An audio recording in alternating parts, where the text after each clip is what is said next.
ओम द्विचत्वारिंशः सर्गः। अंशुमान और भगीरथ की तपस्या। ब्रह्मा जी का भगीरथ को अभीष्ट वर देकर गंगा जी को धारण करने के लिए भगवान शंकर को राजी करने के निमित्त प्रयत्न करने की सलाह देना। काल धर्मं गते राम सगरे प्रकृति जनाः राजानं रोचयामासुर अंशुमंतम सुधार्मिकम। श्री राम सगर की मृत्यु हो जाने पर प्रजाजनों ने परम धर्मात्मा अंशुमान को राजा बनाने की रुचि प्रकट की। स राजा सुमाहानी अंशुमान रघुनंदन तस्य पुत्रो महानासीत् दिलीप इति विश्रुतः। रघुनंदन अंशुमान बड़े प्रतापी राजा हुए। उनके पुत्र का नाम दिलीप था। वह भी एक महान पुरुष था। तस्मै राज्यं समादिश्य दिलीपे रघुनंदन हेमवच्छिखरे रम्ये तपस्ते पे सुदारुणम। रघुकुल को आनंद देने वाले वीर अंशुमान दिलीप को राज्य देकर हिमालय के रमणीय शिखर पर चले गए और वहाँ अत्यंत कठोर तपस्या करने लगे। 32 सहस्रं वर्षाणि सुमहायशाः तपोवन गतो राजा स्वर्गं लेभे तपोधनः। महान यशस्वी राजा अंशुमान ने उस तपोवन में जाकर 32,000 वर्षों तक तप किया। तपस्या के धन से संपन्न हुए उस नरेश ने वहीं शरीर त्याग कर स्वर्गलोक प्राप्त किया। दिलीपस्तु महातेजा श्रुत्वा पैतामहं वधं दुःखोपहतया बुद्ध्या निश्चयं नाद्य गच्छत।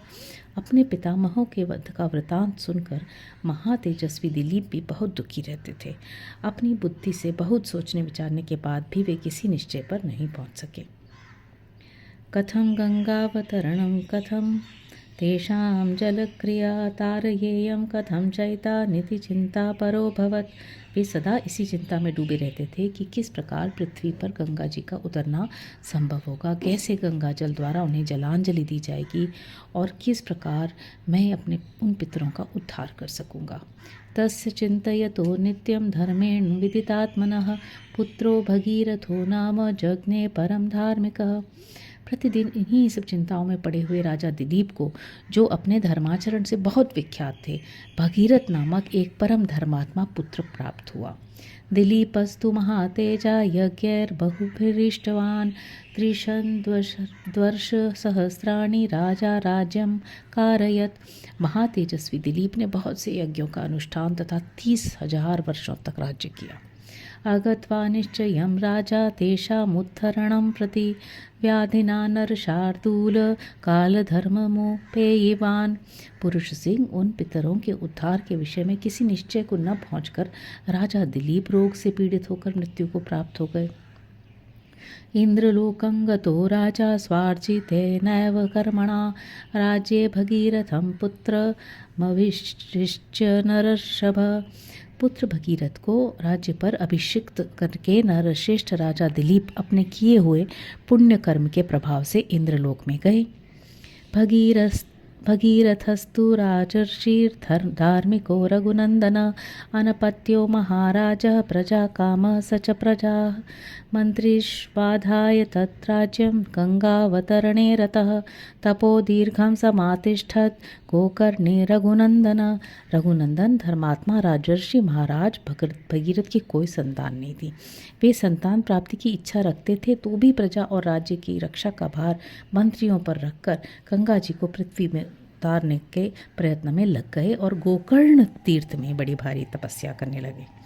ऊर्ध्वबाहु पंचतपा मासाहारो जितेन्द्रियः तस्य वर्षसहस्राणि घोरे तपसि तिष्ठतः अतीतानि महाबाहो तस्य राज्ञो महात्मनः। महाबाहो वे अपने दोनों भुजाएं ऊपर उठाकर पंचाग्नि का सेवन करते और इंद्रियों को काबू में रखकर एक एक महीने पर आहार ग्रहण करते। इस प्रकार घोर तपस्या में लगे हुए महात्मा राजा भगीरथ के 1000 वर्ष व्यतीत हो गए। सुप्रीतो भगवान ब्रह्मा प्रजानां प्रभुरीश्वरः ततः सुरगणैः साधर्मुपागम्य पितामह भगीरथं महात्मानं तप्यमानमथा ब्रवीत्। इससे प्रजाओं के स्वामी भगवान ब्रह्मा जी उन पर बहुत प्रसन्न हुए। पितामह ब्रह्मा ने देवताओं के साथ वहां आकर तपस्या में लगे हुए महात्मा भगीरथ से इस प्रकार कहा। भगीरथ महाराज प्रीतस्तेऽहं जनाधिप तपसा च सुतप्तेन वरं वरय सुव्रत। महाराज भगीरथ, तुम्हारी इस उत्तम तपस्या से मैं बहुत प्रसन्न हूँ। श्रेष्ठ व्रत का पालन करने वाले नरेश्वर, तुम कोई वर मांगो। तमुवाच महातेजा सर्वलोकपिताहं भगीरथो महाबाहु कृतांजलि पुटस्थित। तब महातेजस्वी महाबाहु भगीरथ हाथ जोड़कर उनके सामने खड़े हो गए और उन सर्वलोक पितामह ब्रह्मा से इस प्रकार बोले। यदि मे भगवान प्रीतो यदस्ति तपसः फलं सगरस्यात्मजा सर्वे मत्तः सलिलमाप्नुयुः। भगवान, यदि आप मुझ पर प्रसन्न हैं और इस तपस्या का कोई उत्तम फल है तो सगर के सभी पुत्रों को मेरे हाथ से गंगा जी का जल प्राप्त हो। गंगाया सलिल क्लिन्ने भस्मन् येषां महात्मनां स्वर्गं गच्छेयुरत्यन्तं सर्वे च प्रपितामहाः। इन महात्माओं की भस्म राशि के गंगा जी के जल से भीग जाने पर भी मेरे उन सभी प्रपितामहों को अक्षय स्वर्गलोक मिले। देवयाचेह संतत्ये नावसीदेत कुलञ्चनः इक्ष्वाकूणां कुले देव एष मेस्तु वरः परः।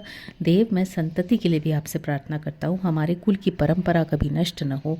भगवान, मेरे द्वारा मांगा हुआ उत्तम वर संपूर्ण इक्ष्वाकु वंश के लिए लागू होना चाहिए। उक्त वाक्यं तु राजानं सर्वलोकपितामह प्रत्युवाच शुभां वाणीं मधुरां मधुराक्षरम। राजा भगीरथ के ऐसा कहने पर सर्वलोक पितामह ब्रह्मा जी ने मधुर अक्षरों वाली परम कल्याणमयी मीठी वाणी में कहा। मनोरथो महानेश भगीरथ महारथ एवं भवतु भद्रं ते इक्ष्वाकु कुलवर्धन। इक्ष्वाकु कुल वंश की वृद्धि करने वाले महारथी भगीरथ, तुम्हारा कल्याण हो, तुम्हारा ये महान मनोरथ इसी रूप में पूर्ण हो। इयं हेमवती ज्येष्ठा गंगा हेमवतः सुता तां वै धारयितुं राजन हरस्रस्र नियुज्यताम्। राजन, ये है हिमालय की ज्येष्ठ पुत्री हेमवती गंगा जी। इनको धारण करने के लिए भगवान शंकर को तैयार करो। गंगायाः पतनं राजन पृथिवी न सहिष्यति तां वै धारयितुं राजन नान्यं पश्यामि शूलिनः। महाराज, गंगा जी के गिरने का वेग यह पृथ्वी नहीं सह सकेगी। मैं त्रिशूलधारी भगवान शंकर के सिवा किसी को नहीं देखता जो इन्हें धारण कर सके। तमेव मुक्त्वा राजानं गंगां चाभाषे लोककृत जगाम त्रिदिवं देवैः सर्वैः स मरुद्गणैः। राजा से ऐसा कहकर लोक सृष्टा भगवान ब्रह्मा जी ने भगवती गंगा से भी भगीरथ पर अनुग्रह करने के लिए कहा। इसके बाद वे संपूर्ण देवताओं और मरुद्गणों के साथ स्वर्गलोक को चले गए। इत्यार्षे श्रीमद् रामायणे वाल्मीकि आदि काव्ये बालकांडे 24 सर्गः। इस प्रकार श्री वाल्मीकि निर्मित आर्ष रामायण आदि काव्य के बालकांड में 42वां सर्ग पूरा हुआ। 43 सर्गः। भगीरथ की तपस्या से संतुष्ट हुए भगवान शंकर का गंगा को अपने सिर पर धारण करके बिंदु सरोवर में छोड़ना और उनका 7 धाराओं में विभक्त हो भगीरथ के साथ जाकर उनके पितरों का उद्धार करना। देवदेवे गते तस्मिन् सोऽङ्गुष्ठाग्रनिपीडितां कृत्वा वसुमतीं रामवत्सरं समुपासत। श्री राम देवाधिदेव ब्रह्मा जी के चले जाने पर राजा भगीरथ पृथ्वी पर केवल अंगूठे के अग्र भाग को टिकाए हुए खड़े हो 1 वर्ष तक भगवान शंकर की उपासना में लगे रहे। अथ संवत्सरे पूर्णे सर्वलोक नमस्कृतः उमापति पशुपति राजनमित्ब्रवीत। वर्ष पूरा होने पर सर्वलोक वंदित उमावल्लभ भगवान पशुपति ने प्रकट होकर राजा से इस प्रकार कहा। प्रीतस्तेऽहं नरश्रेष्ठ करिष्यामि तव प्रियं शिरसा धारयिष्यामि शैलराजसुतामहम्। नरश्रेष्ठ, मैं तुम पर बहुत प्रसन्न हूँ, तुम्हारा प्रिय कार्य अवश्य करूँगा। मैं गिरिराज कुमारी गंगा देवी को अपने मस्तक पर धारण करूँगा। ततो हेमवती ज्येष्ठा सर्वलोक नमस्कृता तदा साति महद्रूपं कृत्वा वेगं च दुस्सहम् आकाशाद पतदत् राम शिवे शिव शिरस्युत। श्री राम शंकर जी की स्वीकृति मिल जाने पर हिमालय की ज्येष्ठ पुत्री गंगा जी, जिनके चरणों में सारा संसार मस्तक झुकाता है, बहुत बड़ा रूप धारण करके अपने वेग को दुस्सह बनाकर आकाश से भगवान शंकर के शोभायमान मस्तक पर गिरी। अचिन्त्यच्च सा देवी गंगा परम दुर्धरा विशाम्यहं हि पातालम स्रोतसा गृह्य शंकरम। उस समय परम दुर्धर गंगा देवी ने ये सोचा था कि मैं अपने प्रखर प्रभाव के साथ शंकर जी को लिए दिए पाताल में घुस जाऊंगी। तस्यावलेपनं ज्ञात्वा क्रुद्धस्तु भगवान् हरः तीरो भावयितुं बुद्धिं चक्रे त्रिनयनस्तदा। उनके इस अहंकार को जानकर त्रिनेत्रधारी भगवान हर कुपित हो उठे और उन्होंने उस समय गंगा को अदृश्य कर देने का विचार किया। सा तस्मिन् पतिता पुण्या पुण्ये रुद्रस्य मूर्धनि हिमवत् प्रतिमे राम जटामण्डल गह्वरे सा कथं चिन्महीं गन्तु नाश क्रोधर्यत्रमा स्थिता। पुण्य स्वरूपा गंगा भगवान रुद्र के पवित्र मस्तक पर गिरी। उनका वह मस्तक जटामंडल रूपी गुफा से सुशोभित हिमालय के समान जान पड़ता था।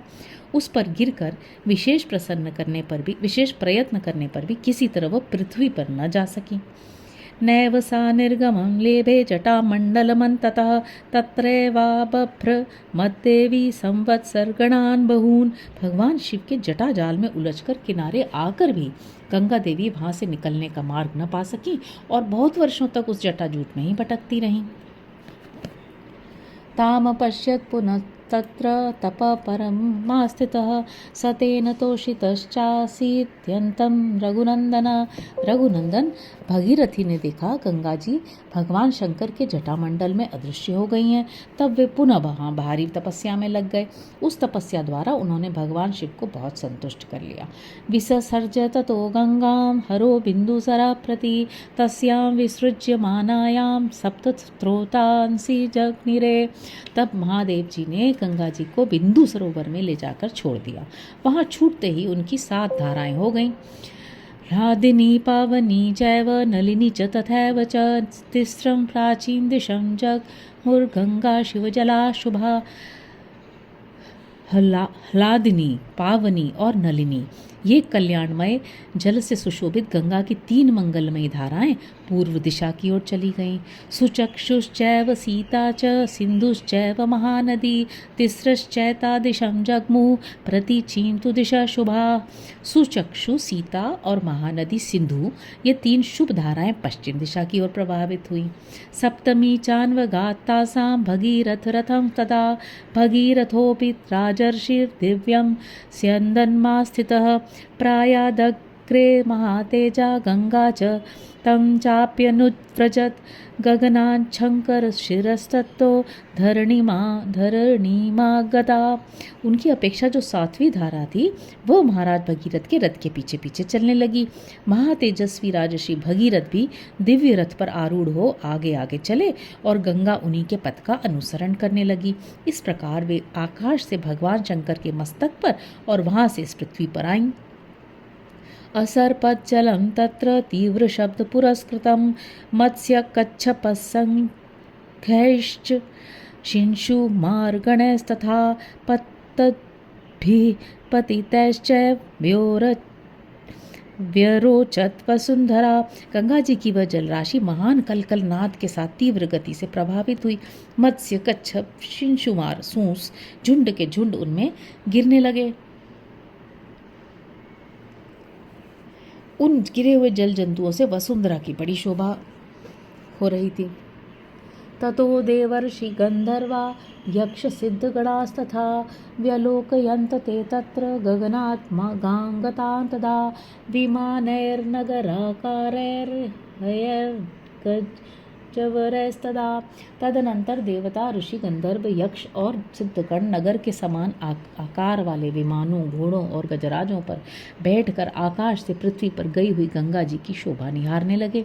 पारिप्लवगताश्चापि देवतास्तत्र विष्ठिताः तद्भुतमिमं लोके गंगावतरमुत्तमं दिदृक्षवो देवगणाः समीयुर्मितौजसः। देवता लोग आश्चर्यचकित होकर वहाँ खड़े थे। जगत में गंगा अवतरण के इस अद्भुत एवं उत्तम दृश्य को देखने की इच्छा से अमित तेजस्वी देवताओं का समूह वहाँ जुटा हुआ था। संपद्भिः सुरगणैस्तेषां चाभरणौजसा शतादित्यमि भाभाति गगनम गततो यदम। तीव्र गति से आते हुए देवताओं तथा उनके दिव्य आभूषणों के प्रकाश से वहाँ का मेघ रहित निर्मल आकाश इस तरह प्रकाशित हो रहा था मानो उसमें सैकड़ों सूर्य उदित हो गए हों। शिंशुमारोर गगनैर्मी नैरपी च चंचले विक्षिप्तैराकाशमभवत् तदा। शिंशुमार सर्प तथा चंचल मत्स्य समूहों के उछलने से गंगा जी के जल से ऊपर का आकाश ऐसे जान पड़ता था मानो वहाँ चंचल चपलाओं का प्रकाश सब ओर व्याप्त हो रहा हो। पांडुरय सलिलोत्पीडय खीर्यमाणय सहस्रधा शारदार प्रेरिवाकीर्णम गगनम हंस संप्लवैः। वायु आदि सहस्र टुकड़ों में बटे हुए फैन आकाश में सब ओर फैल रहे थे मानो शरद ऋतु के श्वेत बादल अथवा हंस उड़ रहे हों। क्वचित द्रुततरम याति कुटिलम क्वचित तायतम विनतम क्वचित भूतम क्वचित याति शनैः शनैः सलिलेनैव सलिलम क्वचित भ्याहतम पुनः। गंगा जी की धारा कहीं तेज कहीं टेढ़ी कहीं चौड़ी होकर बहती थी, कहीं बिल्कुल नीचे की ओर गिरती, कहीं ऊंची की ओर जाती, कहीं समतल भूमि पर वह धीरे धीरे बहती और कहीं कहीं अपने ही जल से उसके जल में बारंबार टक्करें लगाती रहती। मुहुरुध्वपथं गत्वा पपात वसुधां पुनः तच्छंकर शिरो भ्रष्टं भ्रष्टं भूमितले पुनः व्यरोचत तदातोयं निर्मलं गतकल्मषम्।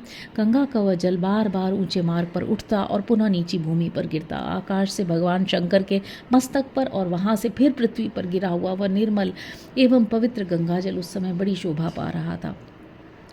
तत्र शीर्गण गंधर्वा वसुधा तलवासिन भवांग पतितं तोयं पवित्रमिति पस्पृशः।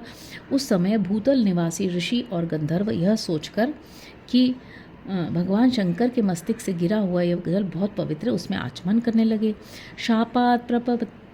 शापात् प्रपतिताये च गगनात् वसुधातलं कृत्वा तत्राभिषेकं ते बभूवुर्गतकल्पषाः। धूतपापा पुनस्तेन तोयेनाथ शुभान्विताः पुनराकाशमाविश्य स्वान् लोकान् प्रतिपेदिरे। जो शाप भ्रष्ट होकर आकाश से पृथ्वी पर आ गए थे वे गंगा के जल में स्नान करके निष्पाप हो गए तथा उस जल से पाप धुल जाने के कारण पुनः शुभ पुण्य से संयुक्त हो आकाश में पहुंचकर अपने लोकों को पा गए। मुमुदे मुदितो लोकस्तेन तोयेन भास्वता कृताभिषेको गंगायां बभूव कतकल्मषः। उस प्रकाशमान जल के संपर्क से आनंदित हुए संपूर्ण जगत को सदा के लिए प्रसन्नता हुई। सब लोग गंगा में स्नान करके पापहीन हो गए। भगीरथो हि राजर्षिर्दिव्यं स्थितः प्रायादग्रे महाराजस्तं गंगा पृष्ठतोन्वगात्। राजर्षि महाराज भगीरथ दिव्य रथ पर आरूढ़ होकर आगे आगे चल रहे थे और गंगा जी उनके पीछे पीछे चल रही थी। देवा सर्षिगणा सर्वे दैत्य दानव राक्षसा गंधर्वर यक्ष प्रवरा संकिन्नर महोरगा सर्पाश्चाप्सरसो राम भगीरथ रथानुगाः गंगा मनवगमन प्रीता सर्वे जलचराश्च ये। श्री राम उस समय समस्त देवता ऋषि दैत्य दानव राक्षस गंधर्व यक्ष प्रवर किन्नर बड़े बड़े नाग सर्प अप्सरा ये सब लोग प्रसन्नता से राजा भगीरथ के रथ के पीछे गंगा जी के साथ साथ चल रहे थे। सब प्रकार के जल जंतु भी गंगा जी के उस जल राशि के साथ सानंद जा रहे थे। यतो भगीरथो राजा ततो य गंगा यशस्विनी जगाम सरिताम श्रेष्ठा सर्व पाप प्रणाशिनी। जिस ओर राजा भगीरथ जाते उसी ओर समस्त पापों का नाश करने वाली सरिताओं में श्रेष्ठ यशस्विनी गंगा भी जाती थी। ततो हिर्त्यजमानस्य जन्होरद्भुतकर्मणः गंगा संप्लावयामास यज्ञवाटं महात्मनः। उस समय मार्ग में अद्भुत पराक्रमी महामना राजा जन्हु यज्ञ कर रहे थे। गंगा जी अपने जल प्रवाह से उनके यज्ञ मंडप को बहा ले गईं। तस्यावलेपनं ज्ञात्वा क्रुद्धो जन्हुश्च राघव अपिबत्तु जलं सर्वं गंगायाः परमाद्भुतम्। रघुनंदन राजा जन्हु इसे गंगा जी का गर्व समझकर कुपित हो उठे। फिर तो वे पूरे गंगा जी के जल को उन्होंने पी लिया। यह संसार के लिए बड़ी अद्भुत बात हुई। ततो देवास गंधर्वा ऋषयश्च सुविस्मिताः पूजयन्ति महात्मानं जह्नुं पुरुष समत्तमम्। जब देवता गंधर्व और ऋषि अत्यंत विस्मित होकर पुरुषवर महात्मा जन्मू की स्तुति करने लगे। गंगाम चापि नयन्ति स्म दुहितृत्वे महात्मनः ततस्तुष्टो महातेजा श्रोताभ्याम सृजत प्रभु तस्मात् जन्नुसुता गंगा प्रोच्यते जाह्नवीति च। उन्होंने गंगा जी को उन महात्मा नरेश की कन्या बना दिया अर्थात उन्हें विश्वास दिलाया कि गंगा जी को प्रकट करके आप इनके पिता कहलाएंगे। इससे सामर्थ्यशाली महातेजस्वी जन्मू बहुत प्रसन्न हुए और उन्होंने अपने कानों के छिद्रों के द्वारा गंगा जी को पुनः प्रकट कर दिया। इसलिए गंगा जन्मू की पुत्री एवं जाह्नवी कहलाती हैं। जगाम च पुनर्गंगा भगीरथ रथानुगा सागरं चापि संप्राप्ता सा सरित्प्रवरा तदा रसातलमुपागच्छत् सिद्ध्यर्थं तस्य कर्मणा। वहाँ से गंगा फिर भगीरथ के रथ का अनुसरण करती हुई चली। उस समय सरिताओं में शेष जाह्नवी समुद्र तक जा पहुंची और राजा भगीरथ के पितरों के उद्धार रूपी कार्य की सिद्धि के लिए रसातल में गईं। भगीरथोऽपि राजर्षिर्गङ्गामादाय यत्रतः पितामहान् भस्म कृता न पश्यत् गतचेतना। राजर्षि भगीरथ भी यत्नपूर्वक गंगा जी को साथ लेकर वहाँ गए। उन्होंने शाप से भस्म हुए अपने पितामहों को अचेत सा होकर देखा। अथ तद्भस्मनां राशिं गंगा सलिलमुत्तमं प्लावयत् पूत पापमान सर्व स्वर्गम प्राप्ता रघुत्तम। रघुकुल के श्रेष्ठ वीर, तदनंतर गंगा के उस उत्तम जल ने सगर पुत्रों की उस भस्म राशि को आप्लावित कर दिया और वे सभी राजकुमार निष्पाप होकर स्वर्ग में पहुंच गए। इत्यार्षे श्रीमद् रामायणे वाल्मीकि आदि काव्य बालकांडे 43 सर्गः। इस प्रकार श्री वाल्मीकि निर्मित आर्ष रामायण आदि काव्य के बालकांड में 43वां सर्ग पूरा हुआ। हरि ओम।